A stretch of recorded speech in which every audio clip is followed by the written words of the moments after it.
আসসালামু আলাইকুম, শিক্ষা কুটিরে সবাইকে স্বাগতম।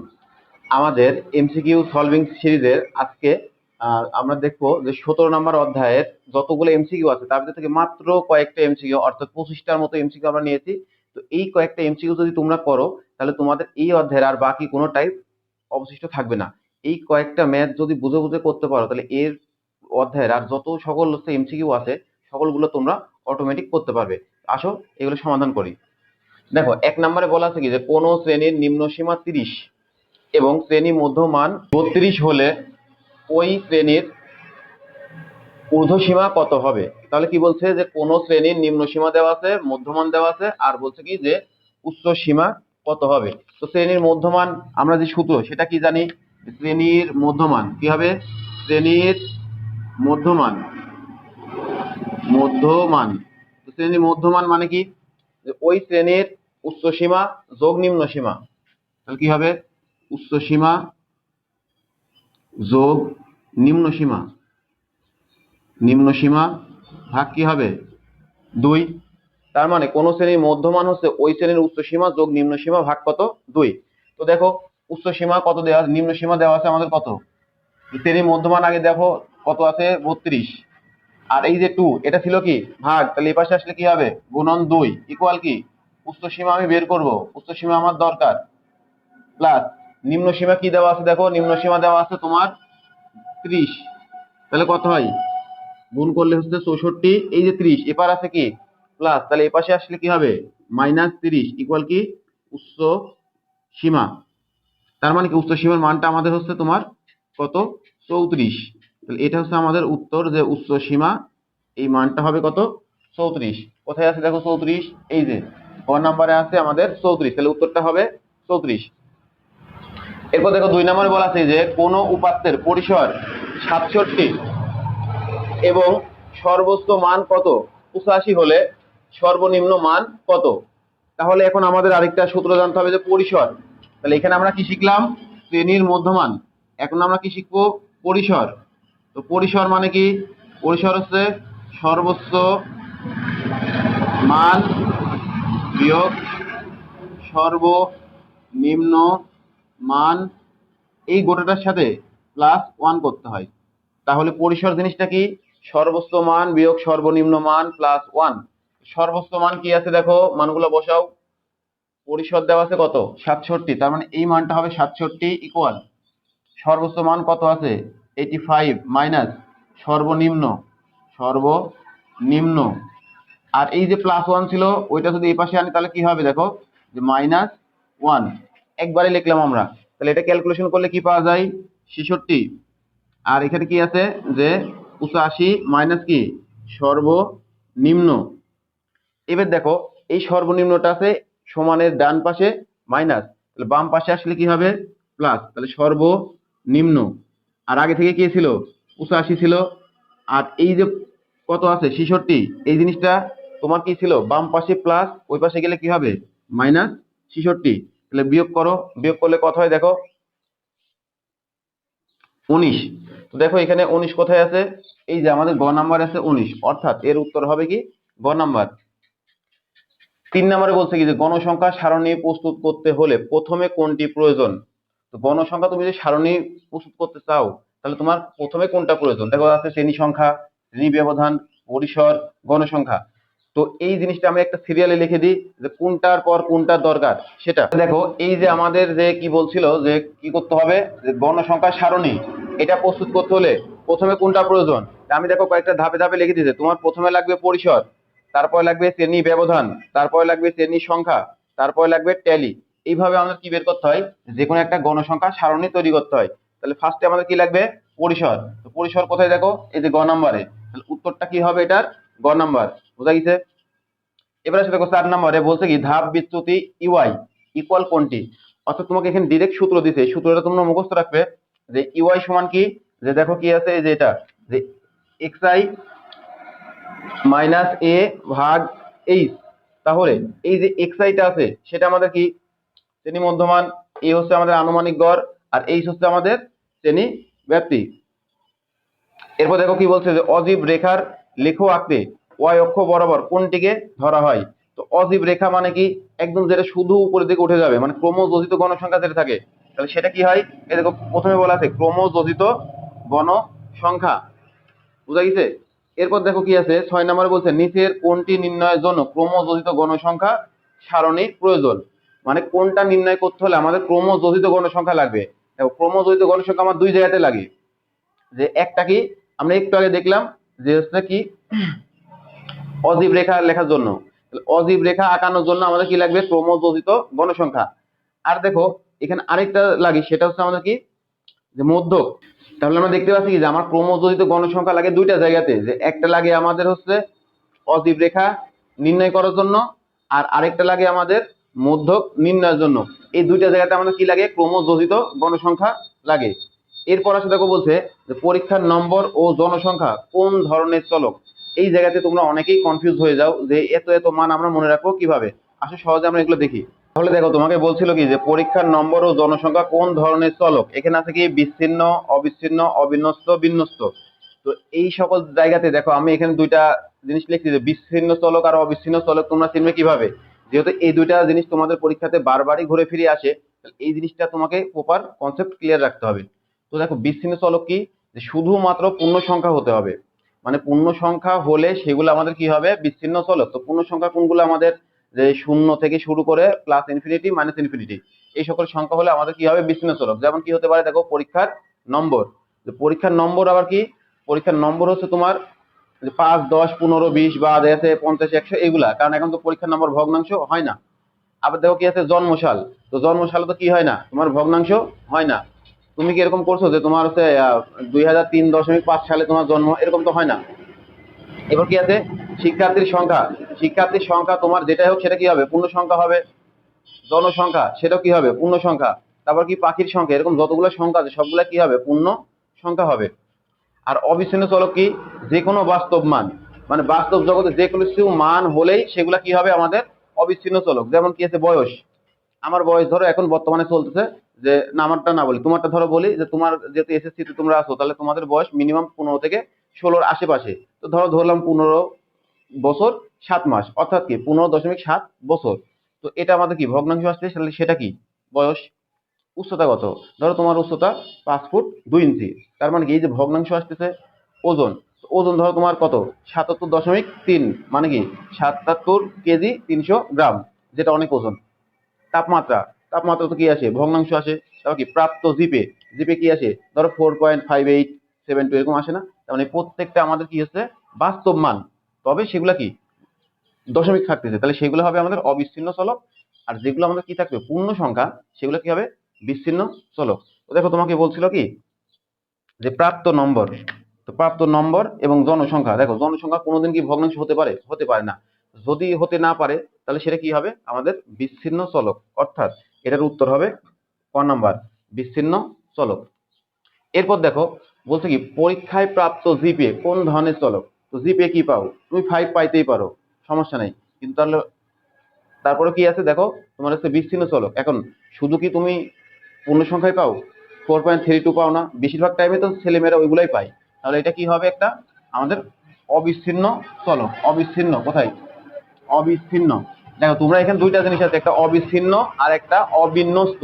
তো তোমরা ভুলেও অবিন্যস্ত দিবে না, অবিচ্ছিন্ন হবে এটা।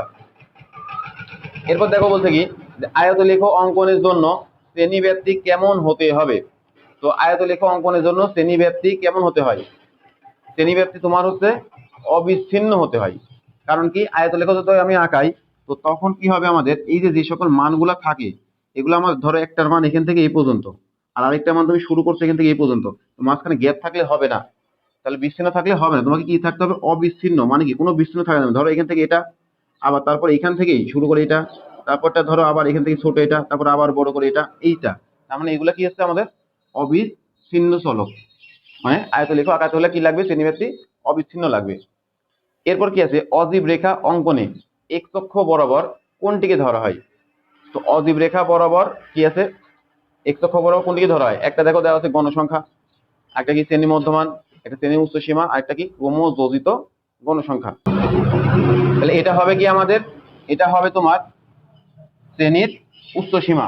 কি হবে শ্রেণীর উচ্চ সীমা। দেখো বলা আছে কি যে 1 থেকে 19 পর্যন্ত মৌলিক সংখ্যাগুলো গাণিতিক গড় কত। তাহলে আগে আমাদের বের করতে হবে 1 থেকে 19 এই সংখ্যাগুলো মৌলিক কারা আছে। তো দেখো 2 থেকে শুরু হবে, কারণ কি আমরা জানি মৌলিক সংখ্যা শুরু হয় 2 থেকে। 2, তারপর কি 3, 5, 7, 11, 13, 17, এগুলাই তো কি আছে 2 থেকে 19 এর ভিতরে, এগুলাই তো আছে, তাই না? তো এগুলা কি আছে গাণিতিক গড়। গাণিতিক গড় মানে কি সবগুলা যোগ করতে হবে, যোগ করে যতগুলা মান আছে তত দ্বারা ভাগ করতে হবে। তো দেখো 2 plus 3 plus 5 plus 7 plus 11 plus 13 plus 17, এই মানগুলো আমি কি করব যোগ করে কি করব 2 দ্বারা ভাগ করব। সরি 2 দ্বারা না, তোমার এখানে টোটাল সংখ্যা আছে কয়টা, 1টা 2টা 3টা 4টা 5টা 6টা 7টা, তাহলে ভাগ করব কত দ্বারা 7 দ্বারা। তো এখন এইগুলা ক্যালকুলেশন করবে, সবগুলা যোগ করে তাকে কি করবে 7 দ্বারা ভাগ করবে। তো ভাগ করলে দেখো আমাদের মানটা আসে কত 9.36।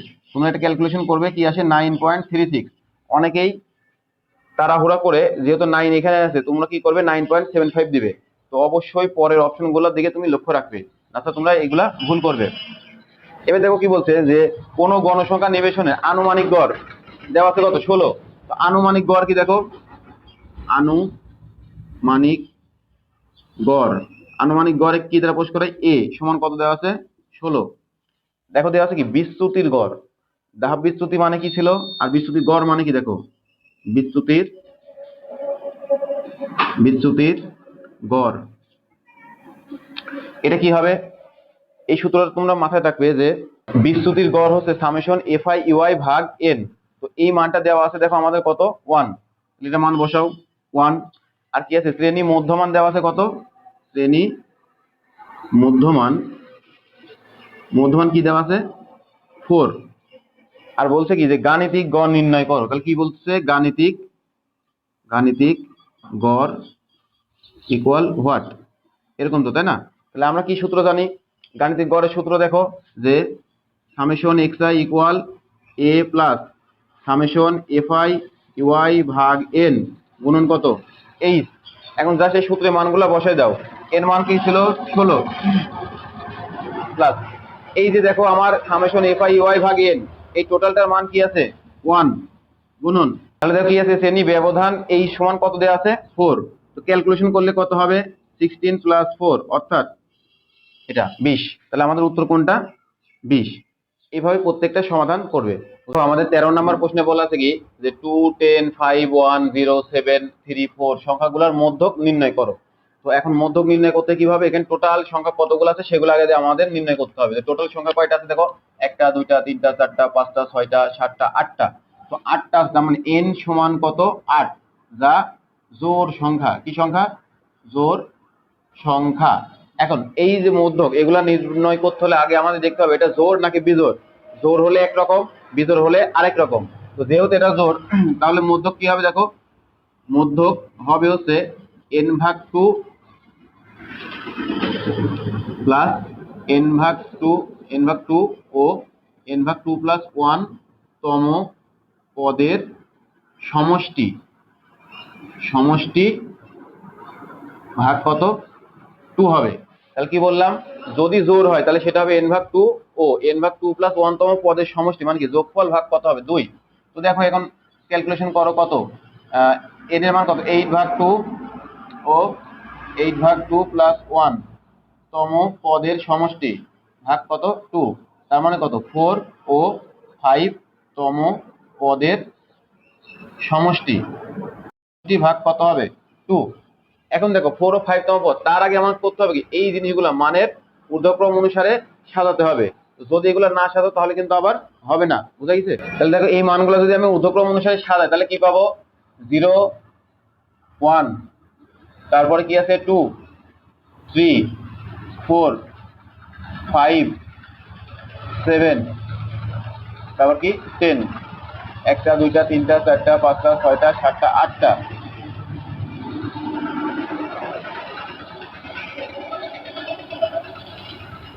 তাহলে আগে আমাদের কি করতে হবে এই মানগুলাকে ঊর্ধ্বক্রম অনুসারে সাজিয়ে নিতে হবে। তো দেখো আমি সাজিয়ে নিলাম, তারপর আমাদের জোড় হলে এই সূত্রটা বসাতে হবে। এখন দেখো মান আছে কি 4 ও 5 তম পদের মান। তো 4 তম মান কোনটা 1 2 3 4 মানে কত 3, আর কি আছে 5 তম মানে কি 4। এই দুইটা মানে কি হবে সমষ্টি মানে কি +2 ডিভাইডেড বাই কি 2। তার মানে কি হবে 7/2 অর্থাৎ 3.5 হবে। তো 3.5 কোথায়? এই যে গ নাম্বারে। গ নাম্বারটা হবে আমাদের নির্ণয় উত্তর। এবার দেখো কি আছে যে 3 থেকে 23 পর্যন্ত যে সকল সংখ্যাগুলো 3 দ্বারা বিভাজ্য, কি বিভাজ্য? নিঃশেষে বিভাজ্য, শুধু বিভাজ্য না, নিঃশেষে বিভাজ্য। তো দেখো আমরা যদি এই সংখ্যাগুলোর কথা চিন্তা করি, 14 নম্বরে কি হবে আমাদের যে এটা বিভাজ্য কোনগুলা?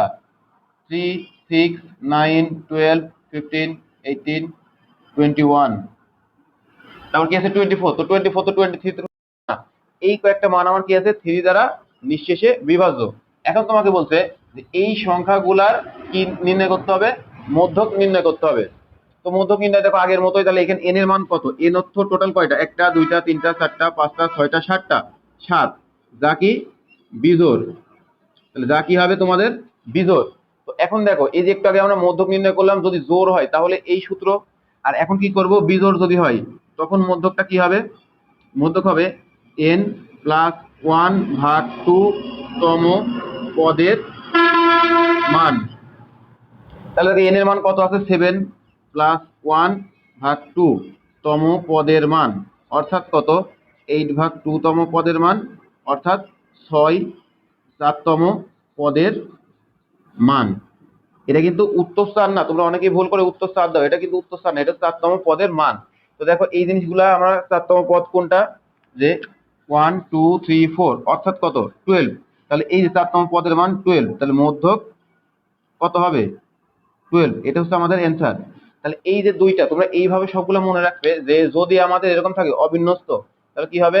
যে আগে আমাদের এন বের করতে হবে, মানে টোটাল কতগুলো আছে। যদি সেটা জোড় হয় তাহলে হবে এই সূত্র, আর যদি বিজোড় হয় তখন হবে এই সূত্র। দুইটা এভাবে মনে রাখবে। আর এরকম এখন যতগুলো থার ম্যাথ দিক সব একই নিয়ম, তোমরা এইভাবে করবে।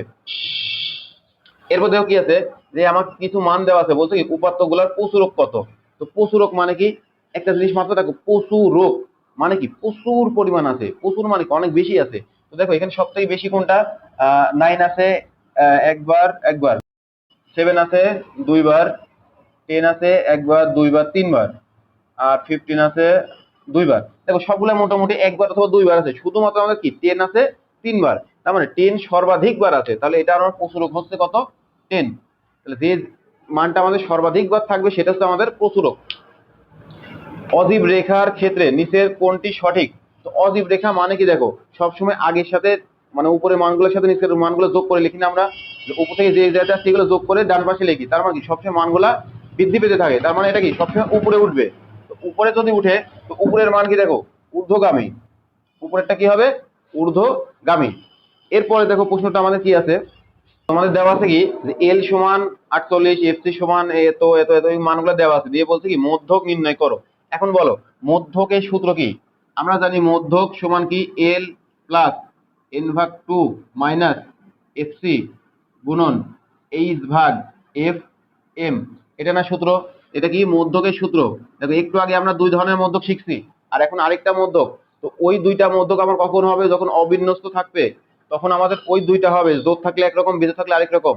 আর এই মধ্যকটা কি? যখন আমার বিন্যস্ত থাকবে, অর্থাৎ যেরকম মানগুলো দেওয়া থাকবে মানে এত থেকে এত, এই আমাদের এটা হবে। তো তাহলে আমাদের কি হয়? দেখো এখানে মানগুলো দেওয়া আছে, জাস্ট খালি বসাই দাও যে এল এর মান কত? 48 যোগ এন এর মান কত? 72 ভাগ 2 মাইনাস এফসি এর মান কত? 31 গুণন এইচ এর মান কত? 6 ভাগ এফ এম এর মান হচ্ছে 25। এটা ক্যালকুলেশন করো, দেখো 48 plus 36 minus 31 into 6 divide by 25, তাহলে 48 প্লাস 5 ইন্টু 6 ভাগ 25, তাহলে কি হয়? দেখো 48 প্লাস 5 কত হয়? 30 ভাগ কত হবে? 25।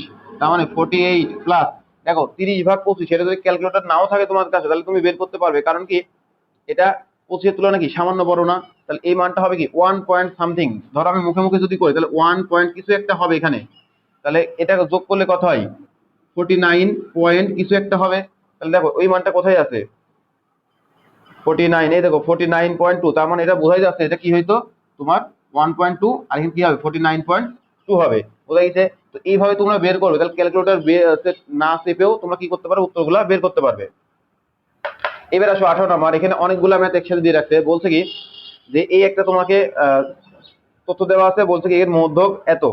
তো মধ্যক মানে কি, আগে আমাদের বের করতে হবে এখানকার যে টোটাল গণসংখ্যা আছে সেটা। তো গণসংখ্যা বের করো আগে, যে যদি আমরা যোগ করি তাহলে 2 যোগ 5 কত হয় 7, আর 6 কত হয় 13, 13 আর 6 17, আর 3 কত হবে 20। তো 20 যদি আমার মোট গণসংখ্যা, তাহলে এখানে দেখতে পাচ্ছি কি কত 20। তাহলে আমার বলছে মধ্যক শ্রেণী কোনটা হবে, 20/2 মানে কত 10। তো 10 দেখো কোথায় আছে, 10 যেখানে থাকবে দেখো এই দুইটা যোগ করলে কত হয় 7, তাহলে 7-এর ভিতরে কি আছে নাই, তারপর এটা যোগ করলে কত হয় 13, তার মানে 10 আমার 13-এর ভিতরে আছে, তাহলে 13-এর ভিতর যেহেতু থাকে তাহলে আমার এটা মধ্যক শ্রেণী, আর মধ্যক শ্রেণীর মান তাহলে কত 17 থেকে 19। এই যে 17 থেকে 19, হ্যাঁ তার মানে এটা আমাদের ঠিক হবে। তারপর বলছে মধ্যক নির্ণয়ের ক্ষেত্রে এফসির মান কত হবে 7। তো দেখো আমরা পাইলাম এটা কি মধ্যক শ্রেণী। তো মধ্যক শ্রেণীর কি জানি আমরা, যে এফসি কোনটা হয়, মধ্যক শ্রেণীর পূর্ববর্তী শ্রেণীর যোজিত গণসংখ্যা। তার মানে কি, যে এই যে এটা মধ্যক শ্রেণী, তার আগে শ্রেণীর কি হবে যোজিত গণসংখ্যা, মানে কি ক্রম যোজিত গণসংখ্যা। তাহলে এখানে যোগ করলে কি হবে 2r প্লাস কত হয় 2 + 5 মানে কত 7। এই যে দেখো এখানে কি দেওয়া আছে 7 দেওয়া আছে। তোমরা এখানে চাইলে বের করতে পারো, আমি এটা এমসিকিউর জন্য বের করে দিচ্ছি না, আশা করি তোমরা এগুলো জানো। তাহলে কি হচ্ছে এটা 7। এবার কি বলছে প্রচুরক শ্রেণীর ক্ষেত্রে এই জিনিসটার মান দেখাইতে হবে। তো প্রচুরক মানে কি, এই তথ্যে আমার সব থেকে বেশি কোনটা আছে, দেখো সব থেকে বেশি আছে 6, তার মানে এটাই আমার কি প্রচুরক শ্রেণী, তাহলে এটাই মধ্যক শ্রেণী, এটাই প্রচুরক শ্রেণী। তো প্রচুরক শ্রেণী দেখো বলছে কি F1, F1 মানে কি জানি আমরা, F1 মানে হচ্ছে এই যে প্রচুরক শ্রেণীর গণসংখ্যা মাইনাস তার আগে শ্রেণীর গণসংখ্যা মানে কত 1, আর F2টা কি হবে প্রচুরক শ্রেণী গণসংখ্যা মাইনাস তার পরের শ্রেণী গণসংখ্যা, তাহলে কত হবে 2। এবার ক্যালকুলেশন করো কি আছে F1, F1 মানে কত 1 ভাগ, তারপর কি হবে F1 + F2 মানে কত 1 + 2 অর্থাৎ 1/3। তাহলে এরকম এটা কি আছে 1/3, এর অর্থ কি 1 2 3 তিনটাই আমাদের উত্তর, তার মানে ঘর নাম্বারটা হবে কি, বুঝা গেছে। এবার দেখো নিচে তথ্যের ভিত্তিতে 19 ও 20 নাম্বার প্রশ্নের উত্তর দাও। এখানে তোমাকে একটা ইনফরমেশন দিয়ে রাখছে, দিয়ে বলছে কি মধ্যক নির্ণয়ের জন্য এফসি এর মান কোনটি। তাহলে মধ্যক কিভাবে নির্ণয় করবে, আগে এগুলা ক্রমজয়িত গণসংখ্যা নির্ণয় করতে হবে। তো এখানে দেখো আমি করি নাই, না করে কি করলাম শর্টকাটে করে দিয়েছিলাম। তোমার এটা করবে যে ক্রমজয়িত গণসংখ্যা তুমি নির্ণয় করলেও হবে না করলেও হবে। তাহলে এখানে আমাকে দেখো মানগুলো দেওয়া আছে, ক্রমজয়িত গণসংখ্যা যদি আমি নির্ণয় করতাম তাহলে এটা কি ক্রমযোজিত গণসংখ্যা এটা নির্ণয় করতাম, তাহলে 6, তাহলে এগুলো যোগ করলে কত হয় 22, 42 কত হবে 56 এগুলা, তাহলে এটা কি ক্রমযোজিত গণসংখ্যা। এখন দেখো সবগুলা যোগ করলে কত হয় 56 না, তাহলে আমাদের মধ্যক কি হবে, এই যে 56 ডিভাইড বাই কি 2 মানে কত 28। এখন তুমি দেখবে এই 28 আমার কোথায় আছে, দেখো এখানে 6 এখানে 22, তার মানে 28 নেই, তাহলে এখানে কি আছে 42, এর ভিতর কি আছে 28 আছে। অর্থাৎ মধ্যক শ্রেণী কোনটা, মধ্যক শ্রেণী হবে আমাদের হচ্ছে 41 থেকে 50 এটা পর্যন্ত। তো এখন বলছে কি এফসির মান নির্ণয় করো, এফসি মানে মধ্যক শ্রেণীর পূর্ববর্তী শ্রেণীর যোজিত গণসংখ্যা। তাহলে মধ্যক শ্রেণী ছিল এটা, তার আগের শ্রেণীর যোজিত গণসংখ্যা মানে কোনটা, এটা 22 হবে। তাহলে এর উত্তর কোনটা 22। এবার দেখো পরের প্রশ্নটি বলছে প্রদত্ত উপাত্তের প্রচুরক কত।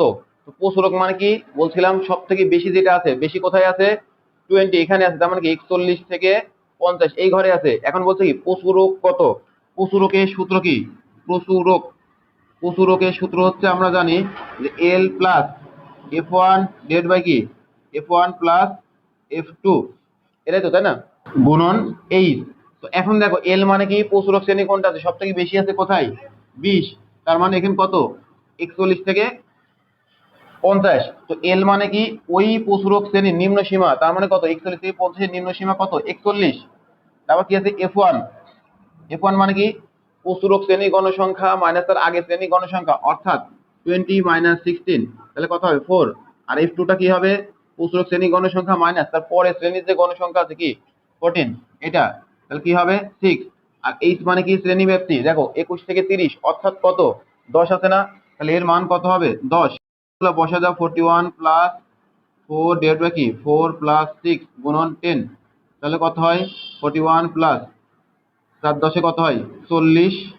এ দেখো পাশে গুণ করলে কি হবে, এটা আর এটা গুণ আছে না, আর ভাগ কত 10, কাটাকাটি করলে কত হবে 4, তাহলে কত হয় এখানে যে 45। উত্তর কত হবে 45। এই যে খ নাম্বারটা আমাদের নির্ণয় উত্তর।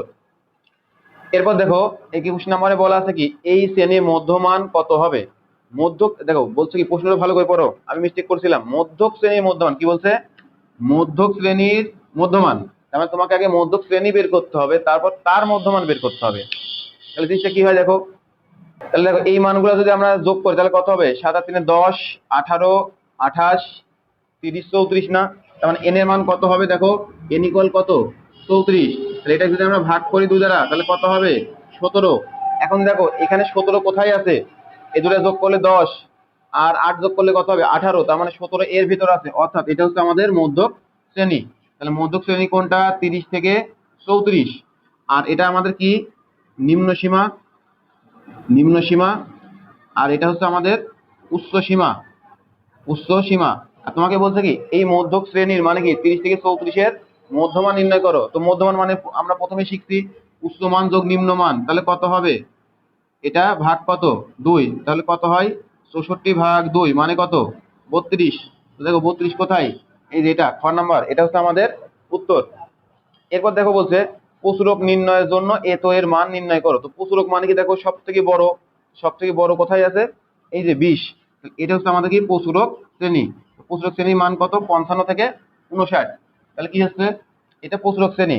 আর আমরা জানি কি দেখো F1টা কি হবে, প্রচুরক শ্রেণীর মান মানে কত, F1 ইকুয়াল প্রচুরক শ্রেণীর মান 20 গণসংখ্যা বিয়োগ তার আগের শ্রেণীর গণসংখ্যা, তাহলে কত হচ্ছে 4।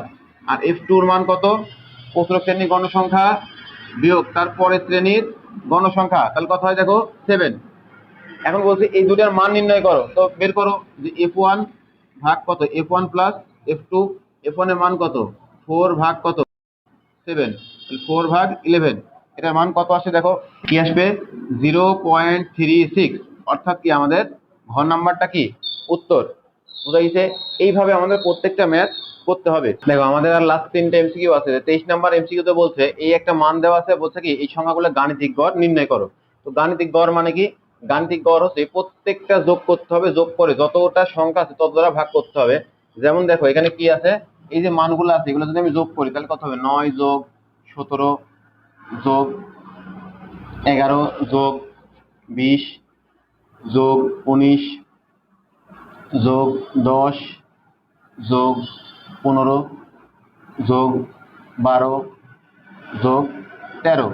এই সংখ্যাগুলোকে আমি কি করব, ভাগ করবো। দেখো 1টা 2টা 3টা 4টা 5টা 6টা 7টা 8টা 9টা, তার মানে ভাগ করবো কত দ্বারা 9 দ্বারা। তো এখন কি হবে, এই উভয়টার মানগুলা যোগ করলে একটা নির্দিষ্ট মান পাবে, ভাগ কি হবে 9, তাহলে দিলে কত হয়, এটার উত্তর 14 হবে। তাহলে এটার মান কি হবে 14। তোমরা ক্যালকুলেশন করে দেখবে এটার উত্তর কত আসতেছে 14। এবার দেখো তোমাকে বলছে যে কোনো বাড়ির 9 জন লোকের বয়স যথাক্রমে এত বছর, উপাত্তে শ্রেণী ব্যবধান 10 হলে শ্রেণীর সংখ্যা কত। তাহলে আগে আমাদের কি বের করতে হবে, শ্রেণীর সংখ্যা। আমরা এরকম একটা দেখো সূত্র শিখছি যে শ্রেণী সংখ্যা, শ্রেণী সংখ্যা সমান কি পরিসর, পরিসর ভাগ হচ্ছে শ্রেণী ব্যাপ্তি, তাই না। এটা হচ্ছে আমাদের শ্রেণী সংখ্যার সূত্র। তো দেখো আমাদের কি আছে, শ্রেণী ব্যাপ্তি কি বলছে তোমাকে, শ্রেণী ব্যবধান বা শ্রেণী ব্যাপ্তি কত 10, তাহলে এখানে দাও 10। আর কি আছে পরিসর, তো পরিসর তো এখানে আবার নেই, তাহলে কি করতে হবে, পরিসর মানে আমরা কি জানি এই সূত্র তোমাকে আগে নির্ণয় করতে হবে যে পরিসর সমান কি সর্বোচ্চ মান বিয়োগ সর্বনিম্ন মান, তার সাথে কি হবে যোগ 1 হবে। তো দেখো সর্বোচ্চ মান এখানে কত আছে, সর্বোচ্চ মান আমি দেখতে পাচ্ছি 60 আছে, তাহলে দেখো এটা বিয়োগ সর্বনিম্ন কত আছে 25, 25 বিয়োগ দাও, তার সাথে কি যোগ 1 করো, তাহলে কত হয়, এখানে বিয়োগ দিলে হচ্ছে তোমার 35 যোগ 1 তার মানে কত 36। অর্থাৎ কত 36 ভাগ 10 মানে কত 3.6। 3.6 কোথায় আছে দেখো, যেহেতু এখানে 3.6 নেই, আর আমাদের শ্রেণীর সংখ্যা কখনোই ভগ্নাংশ সংখ্যা হয় না, তাহলে কি করবে এটা তারপরে যে পূর্ণ সংখ্যা আছে অর্থাৎ কি 4, 4 কোথায়, এই যে এটা 4, এটা হবে আমাদের উত্তর। এবং লাস্ট ওয়ান দেখো দেওয়া আছে কি যে প্রচুরক নির্ণয়ের সূত্র কোনটি। এখন অলরেডি আমরা প্রচুরকের ম্যাথ করে আছি, মানে কি সেখানে আমরা প্রচুরকের সূত্র শিখে পাইছি, তারপর কি জন্য দিলাম এটা দেওয়ার একটাই কারণ যে তোমার যতগুলা সূত্র আছে সেগুলোর ভিতর থেকে মাঝে মাঝে এমসিকিউ দিয়ে দেয়। তো অনেক সময় তোমরা করো কি যে এখানে বুঝতে পারো না, একটু নার্ভাসনেসের কারণে ভুল দিয়ে ফেলো, তো দেখো যেমন এখানে জিনিসটা কেমন আছে যে এল প্লাস এফ টু ভাগ F1 গুণন F2। তো অনেকে এখানে যে গুণ আছে এই জিনিসটা খেয়ালই করে না, যার কারণে ভুল দেয়। তাহলে এটার উত্তর কোনটা হবে? দেখো এল প্লাস F1, যেটা হবে উত্তর আমাদের গ নাম্বার। এরকম যতগুলো সূত্র আছে এগুলো তোমরা ভালোভাবে প্র্যাকটিস করবে যেন এগুলা তোমাদের ভুল না হয়।